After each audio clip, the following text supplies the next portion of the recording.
But hard segue.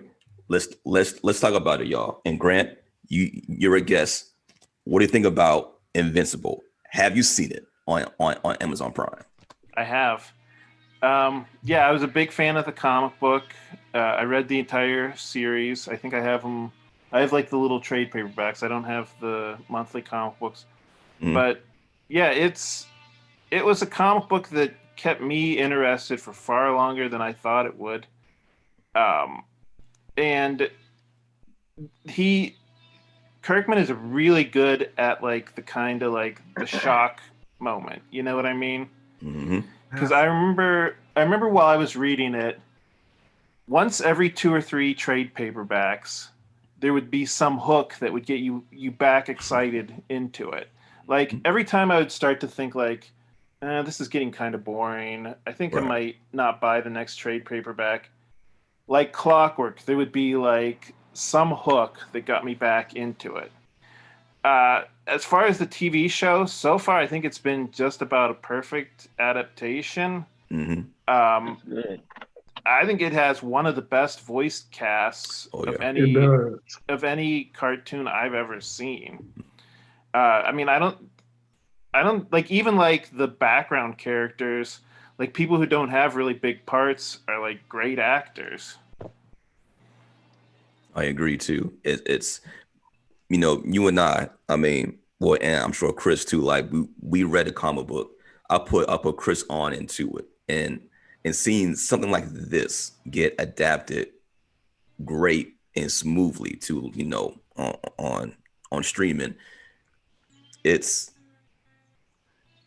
it's so satisfying to see how everything is being fleshed out even more in the series. Um, I do have one gripe. I Oh, noticed in this current episode 5, sometimes the animation is kind of wonky. Like there's a scene where Hmm. Battle Beast, before he fights, I think he either punches somebody and then his arm comes back. His arm is like shorter than his other arm.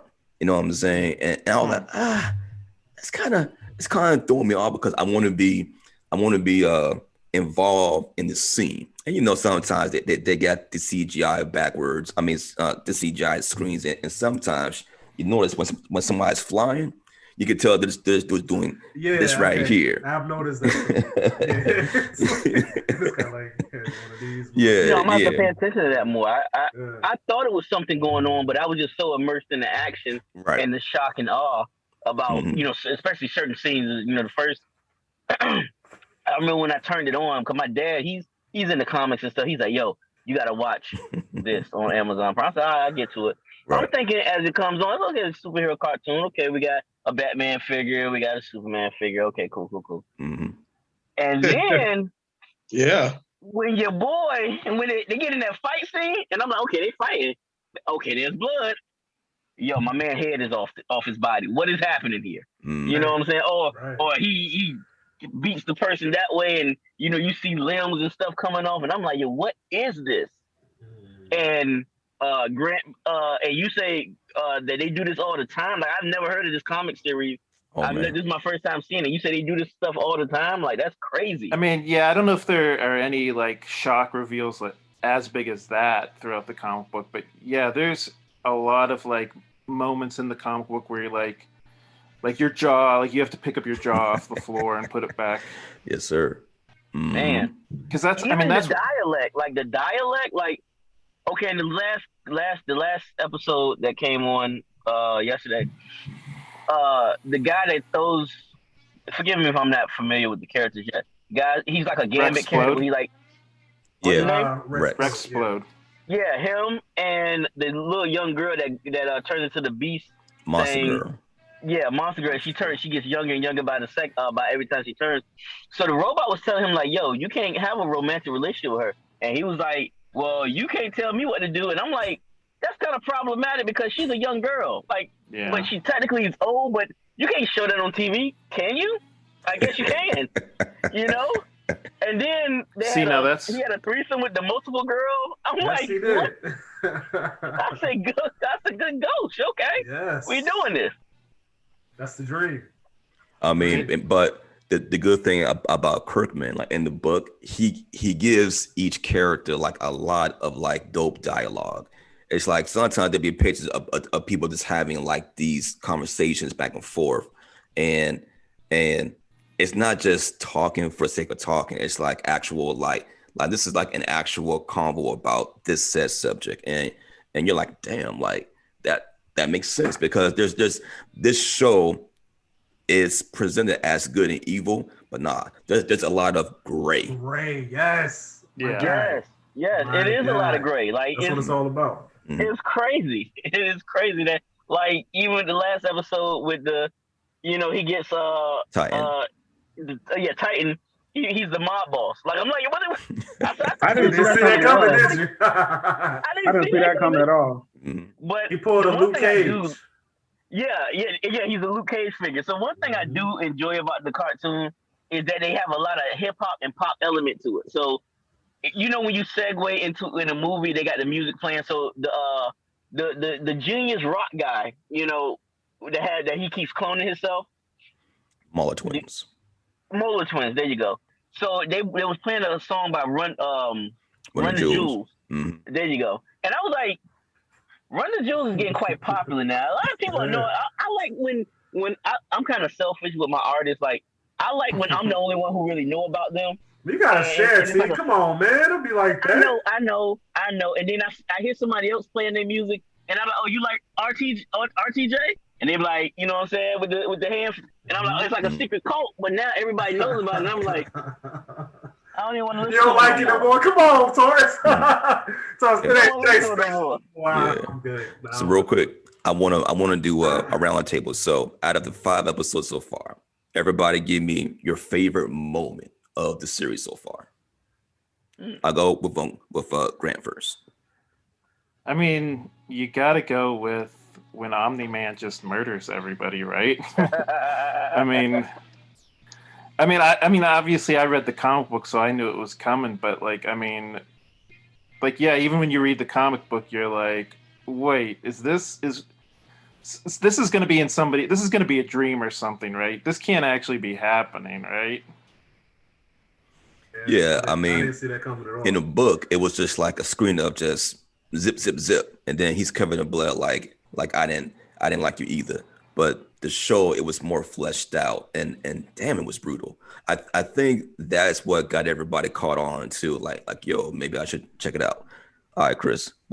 Yo, that moment, Grant, is this like that perfect time where like when you were in school and the teacher's calling on you, and you all gotta like give like your favorite part of the reading, and the person that went in front of you took your answer. Thanks, Grant. Yeah. That's what you Thanks, definitely Grant. took. I was That's got to definitely be gonna use everybody's that. answer, right? Yeah, probably everybody's gonna use that one. But nah, that was a good moment. But you know what? I'll take a different route. As a whole, my samurai sword that I got from the thrift store.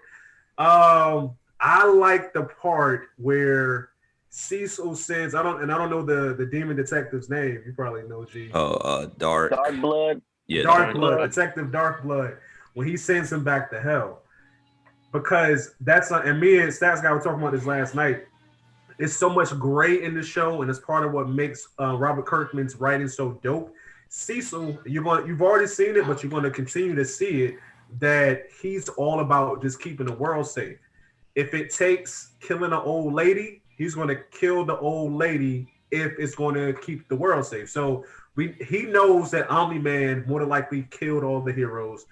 The demon detective knew it. He was getting to it, but he found out that the demon was close to the cracking the case. He's like, yo, I can't let you, out Omni-Man. That's our nuclear missile. This is our best defense against anything attacking the Earth. So he puts him in one of those supernatural type demon circles, and he sends him back to hell. And it's funny because the dude was like, the demon was like, man, you don't know the spell to get me sent back to hell. There was a book, we ripped it up. I ripped that up 10,000 years ago. He was like, yo, we had guys translated. Cecil is a crazy character. He's like Nick Fury to like the third power. He's always a step ahead. It's like we had guys translated. So he just starts his incantation and sends it back to hell, man. But did you read the comic book, Chris? Yeah, I read the whole thing, bro. Oh my God. Cecil is a character who when I was reading it, he's a character who would piss me off so bad. Like I had to set the book down, like because I'd be like biting my lips so hard, like my jaw would hurt. Oh my god. Yeah. But ultimate ends justify the means character. yeah. But man, I hope they explore some of the harder choices that Mark has to make. I won't give anything away with Tyrannosaurus. Like just that right there, it's like, yo, what would you do? And to Brandon and Torrance, like I won't say, man, but if the series goes far enough, just remember the name Tyrannosaurus, and then just think about the actual decision that they have to make together. It's bananas. It's kind of like the Watchmen. It's Watchmen-esque. Like kind of like that. Yeah. I think the stakes are even higher though in this, because I won't say no more. But Brandon, what's your favorite moment, man? Wow. I guess my favorite moment would be when Omni-Man got sent to that other alien race's planet. Oh yeah. And when he like took all of them out, I was like, wow. What's up, Ethan? I was like, wow. Yo, Ethan! And he's gone. He made a guest appearance. All right. Yeah, that was dope. That was dope. I mean, it showed people that, like he's really that dangerous to where he can ravage a planet by himself if he really wanted to, which kind of begs the question that a lot of people who hasn't read the book, like why hasn't he done that now to Earth, which you will see later on. We're gonna get into that. Right. Yo, one more thing before you go, Torrance. Hey guys, I gotta go though. You gotta go? All right, man. Thanks for being up here, bro. All right, Brandon. Thanks, Brandon. Nice meeting you. Dang, I forgot what I was gonna say. What were we talking about? Some dinosaurs did something. We were talking about our favorite moments. And Brandon was talking about him going through the Flaxlands planet and turning that up. Yes, good job. So wait, I had to go back and check in the comic books, but I could have sworn Viltrumites didn't grow beards. I thought they just grew the stupid little mustache. But then, when he was on that other planet, he came back, he had a full beard. Yeah, I think it's more of a preference, like where they could, they grow really fine-tuned mustaches. Yeah, that is weird. Like in the comic book, that like all the Viltrumites have like a mustache, but they don't have like any other facial hair. Right. Yeah, I don't know why that is. I don't know if they ever explained that in the comic book. I want to say they said that it just grows like that. I don't know. Because remember, there was one guy that had like a nice tiny mustache with the little red eye. Yeah. His wasn't thick, so we don't know.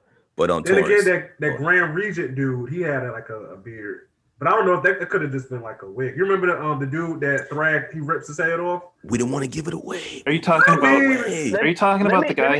Let me just say this, man. Yeah. Go ahead and say whatever you want to say, because I'm the type of person, I got to watch it anyway. Okay. Yeah, you're gonna want to watch it. I don't mind if you spoil it, because I'm gonna watch it anyway. Gotcha. I'm not that person that'd be like, oh man, you spoiled it for me. At the end of the day, I'm gonna watch it anyway because I want to see how it transpires. Well, the other thing is, there's like 180 issues, so it's not like you're gonna remember all this crap. True. Yeah, that's true. So whatever y'all want to talk about, go ahead, because I'm probably gonna YouTube it anyway. I just haven't had the time to actually YouTube it to get a breakdown. So go ahead, break it down, do what you want to do, speak freely. I didn't want to say it because I don't think, has Brandon read the whole thing, or? No, I don't think Brandon is. Okay, so maybe Brandon made that, but me personally, y'all three have already done it. Go ahead and I'll just be tagging along and listening. And I'm gonna watch it and let it transpire anyway. So I'm not offended. Okay, that's cool. Check out. Go ahead, Jay. Oh no, I was going to say it may play out differently anyways in the series. True. So and then also like what we're talking about happens so far down the line. By the time it comes up, I may even forget like, oh, we already talked about this part. You know what I'm saying? So yeah. Right. That's one dope thing about it too, because as somebody who has read the whole comic series, I was kind of like, how is this animated series going to be? Because I already know everything that's going to happen, but just the way that they present it, the voice acting, the animation, it's still worth it. Even though I kind of know what's going to happen, it's a little bit different. It's just like reading a book that you like, but then going to see a movie based on that book, and they do a good job in the movie too. You can be entertained either way. Check out Comics Explained. He got a few different Invincible breakdowns on his channel, Rob. Okay, yeah, I follow him anyway, but I definitely check him out. Yeah. Yeah. What was your favorite moment of the series so far? My favorite moment is the banter with the Molar twins. I like that they went to a way they did a way of because you normally get a character like that and he's not so smart, but now they gave him the bronze and the brain, and I think and they just to segue a little bit, that's how they do Bane all the time. They always make Bane stupid, like, or not so smart. Which in the comic books he was smart, but with the Molar twins, I like that banner. Oh, you're the clone. No, you're the clone. Even sitting there looking at who the clone was, I'm like, which one is the clone again? Like it's like a running joke. It's a running joke, and they don't mind obviously killing each other, long as one of them is alive to make the other one. And like, I think it's like you said, a running joke, and I think it's funny. I love to see them. I think they're my favorite two characters because they act as one. Right. Like, so it's two of these guys running around. They got brains and they bulletproof and they strong as heck. So as in moments, my favorite moment was when they were breaking out of jail and he used his brother as a human shield to get away. And that was dirty. Grimy, man. I don't even know who I would say my favorite character is. There's just too many. Yeah, and that's a good thing with the show like this because like real talk, they're giving a lot of the side characters like a lot of different moments to make you like them or not. Like Rex Splode, like in the comic books, like he was cool, but I think the voice actor and I forgot that dude's name. Jason Mantzoukas. Jason, yeah, like he gives Rex so much more life. Like to me, the moment that got me was when I think they was going to the second battle or third battle with the Flaxons, and he's riding on the little bike with robot, and then off on the side he goes, "Oh, you mean like this robot?" Like dog. It got me, man. It got me. But his voice brings anybody to life. Like his voice he's is one of those voices that's like it's a jerk voice. Like it's perfect because it's a jerk type of voice. Like when I think of a jerk or a person that's always being witty and smart, I think of him. But that doesn't mean that's necessarily bad. It's just very rich, just like Cecil's voice. That guy, his voice is very rich. Walter Goggins. He plays in what's his name? Walter Goggins. Yeah, because he's the Southern guy in Principal. Have y'all watched Principles? Mm-hmm. Yeah, and so he can go from playing a Southern guy, and he can go from playing, he plays on a unicorn, not so Southern, to Cecil, and you like, man, I know that voice. And, I mean, it's just rich. Like his voice is rich. J.K. Simmons, and when I mean rich, noticeable, and it's like, okay, for his son, I had to actually look him up, and I was like, okay, that's Rick, ain't it? That's Rick from Walking Dead, ain't it? Who? Is it? His son, in Mark? the superhero son guy, Incredible Invincible. Oh no, that's Steven. Glenn. Okay, Glenn, okay. Yeah. So I didn't really know who his was, but I knew I heard it before though. So yeah, they did a very good. And let me just say this: Amazon is creeping on the streaming level. Like they creeping crazy right now. Like Netflix, watch out. Not so much Disney Plus. Not so much HBO Max. But they are a force to be reckoned with because it's like they suck you in with the free 2-day shipping. But hey, caveat, you got other stuff. Mm-hmm. That's how they get you, man. That is, they get you with the shipping, and then you be like, what? Let me see what they got up here. Oh, I don't even need anything. I'm gonna just end up ordering something from Amazon. It's ridiculous, man. What else are you watching on Amazon? Let me see. Amazon has The Boys, right? Did you guys like that? Oh yeah. Ooh, that's another one too, man. Oh my goodness. That's another one too. Just let people do what they want to do over there. Like gloves off, kill, sex, whatever you want to do. It's looking like 90s HBO over there at Amazon. And I'm loving it. I'm loving it, man. I'm trying to think, what's my favorite moment from the show so far? But of course, besides the first one, I'll give you a two-parter. So in the first one, to me, it wasn't so much of the violence in the last 5 minutes, but it was the struggle that Nolan was having trying to like take him down at first. Like when he got rocked by that mace by the Wonder Woman, like you could tell he was like shaken up, like yo, I ain't know she could hit this hard. You know what I'm saying? Or how like that Martian Manhunter thing was like going around his body, whatever. And they was giving him jabs to the face, right? And then I think to me, that moment, what made it so much better was that when it started, they queued out the music. So all you heard was just the hits, the splatter, the bones breaking. Like after that, I was like, damn, that was cold. But I think now my second most uh moment was fifth episode, Battle in the Towers, going against Battle Beast. You know what I'm saying? How he just ravaged everybody with just pure no hesitation. He was like, "Oh, y'all are beneath me. Y'all are insects. I'm out of here. Peace out." And then just goes away. And from the outside looking in, I know people are like, "What just happened?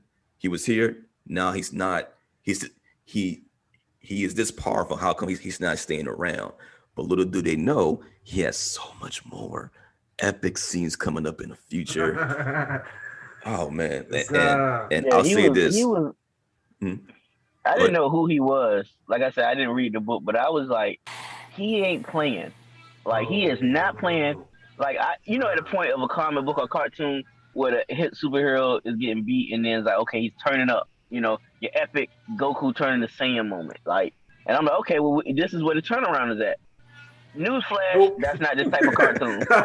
Nope. I mean, I'm like, okay, that's okay. My man, my Tony Stark's guy, the black dude, I'm assuming he's supposed to be like an Iron Man type S character with his suit on. And I'm like, okay, Black Samson or Samson. Oh, okay. Okay, Yeah. you took the suit off. What powers you got? mhm. Okay, Death. bro. Dying. dying gruesomely.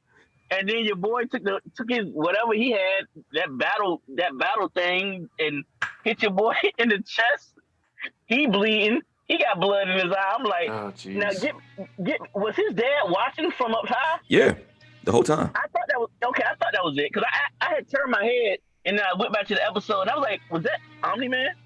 Mhm. So he's a little creepy to me too, man. Like he's a lot creepy. Yeah, That's a lot. Omni-Man's kind of a weird character. Like in the comic book, anyways. Like he goes back and forth between being good and evil a lot. I don't know, not to spoil anything, but Go ahead, man. Go ahead. just like it. Yeah, I don't know if I 100% believe that somebody could go from being that good to being that evil as quickly as Omni-Man does. Mm. But I don't. But I mean, I don't know. I guess we could debate that. Yeah. Mm-hmm. Somebody had a good YouTube video up, like a nice 20-minute breakdown of his arc. And some may even argue that he may have the best arc because how he began, where he goes to next, and then from there it goes back and forth. It's never just he changes one time and then it stays that way throughout the course of the series. So we'll see if we'll get it I can in kind of actual series. What's I up? can kind of understand and feel him like when it was on vacation, right? And she was like, "Oh my God, it's a monster! Don't you want to go save him?" He was like, "I'm on vacation." It would have been It's nothing for me to. It would have been a nothing for him dragon. to save. Yeah, to save the city. Right. But I can, I guess he's been around so long, and he know, at some point in time, you like, I'm the best thing smoking. Like, y'all need to find something else to do. What if I wasn't here? You start asking yourself, what if I wasn't here? How would this get done? Mhm. How would this get done? Do it that way then. So Shoot, I gotta sleep sometime. Who's Yeah. saving the I gotta world while I'm sleep. asleep? Yeah. And it's just I feel him a little bit, and I like it. I like that it's not your typical pretty boy Superman. Like I Hmm. like I'm tired of Superman being so human that Batman has to be the one that looks like the alien type of deal. You feel me? Like Mm, I that's a like good that point. they got Omni Man in here. Just like man, I don't feel like. And I thought he would come in and save the day, but he did not. He was there watching his son because he Yeah. told his son not to do that. Yeah. So Yo, So that just Go ahead. I was gonna say that just speaks to the genius of Robert Kirkman, man, because Robert Kirkman's writing is it's something ridiculous. Like his writing is a problem. I mean, it's the same guy who gives you The Walking Dead. It's like, you know what he's really good at? He's good at presenting something to you and then hitting you with something completely different that you didn't see. You know, you didn't see it coming. Like with The Walking Dead, the whole series, and it's funny because like people who don't like, I don't even watch the show no more because it kind of went off the rails a little bit the last couple seasons. But the first three or four seasons, I saw every episode. Perfect. I was a fan of the comic book too. But it's like what Robert Kirkman would do, he would take like the genre of zombies, but the comic book is about how the real monsters are people. You know what I'm saying? Living in a lawless society, you really get to see who people really are when there's like no possibility of going to jail or anything like that. And pretty much the person, the strongest, the most charismatic, whoever got the most guns is ruler. You really see that people are the real monsters. On Invincible, he kind of does something similar where you got Omni-Man, and this is kind of what you were talking about, Torn. No, it was you were talking about it, Grant. Like how he's flip-flops back and forth between bad and good. But you know what? That's actually kind of realistic because like even somebody who is a crazy, deranged serial killer, you know, they might be a father. You know what I'm saying? And it's like, yeah, I go and kill people for fun, but I also have this other life where, you know, I'm just a nurturing father. That's why a lot of times when people, it turns out somebody's like a killer or they do something crazy, the neighbors and the friends are always like, that's not the Jim I know. You know what I'm saying? Jim would never do that. No, Jim is insane. You know what I'm saying? There was a guy named Richard Kuklinski, aka the Iceman. Mm-hmm. Oh, is that the dude that shot the people? Over the ice mob. He was a mob. He used to work for the mob. Yeah. And he was a contract cold killer by trade, but husband and father by when he was home. Like he did it for like I want to say good 10 to 15 years. Mm-hmm. Yeah. You know, they made a movie out of it. Your guy. Did y'all watch that? You seen that movie? Yeah. Okay. Michael Shannon was crazy. The Iceman. Oh, okay. Yeah, there you go. I was like, I know I've seen. I know there was a movie out. Mm-hmm. I think it was called was it called Iceman or was it called? I forgot. I forgot exactly what it's called, but yeah, just to give you a little bit, just give you an example to your point or whatever. Yeah, but just cold killer.